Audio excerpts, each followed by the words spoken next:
سر یہ طارق عزیز مرحوم نے کوئی سوشل میڈیا پہ بات کی ہے، ذرا اس کو ایکسپلین کر دیں گے سر؟ جی دکھائیں ذرا۔ بھائی محسوس کرتے ہیں نہیں، یہ اولاد تھی، ایک بچہ تھا مر گیا، وہ اللہ کی امانت تھی، وہ لے گیا۔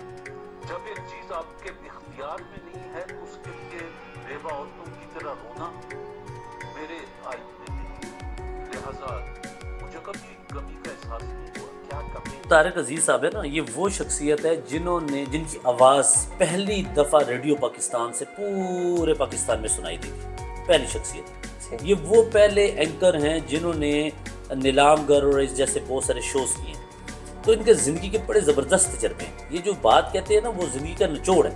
یہ جو بات انہوں نے کی ہے نا کہ جس کے اوپر اختیار نہیں ہے اس کے اوپر پشمانہ کیا، یعنی بات بڑی سمپل سی ہے کہ ہم اللہ سے جو امید لگا کے رکھتے ہیں اس میں کچھ چیزیں ایسی ہیں جو ہمارے کرنے کی ہے اور کچھ چیزیں جو اللہ تعالیٰ نے کرنی ہے۔ ہم نے کام کیا شروع کر دیا ہے، ہم نے جو اللہ تعالیٰ کا کام ہے نا اس کے اوپر ہم کام سٹارٹ کر چکے ہیں، اور جو اللہ نے ہمیں کہا ہے کہ ہم کریں وہ ہم نے اللہ پہ چھوڑ دیا ہے۔ یعنی ایسے ہی ہے کہ پیپر تیاری کرنے کی بجائے پیپر دینے کے بعد ٹیچر سے دعائیں کروائیں، تو بھائی پیپر کی تیاری کرو گے، پیپر حل کرو گے تو تب ہوگا نا۔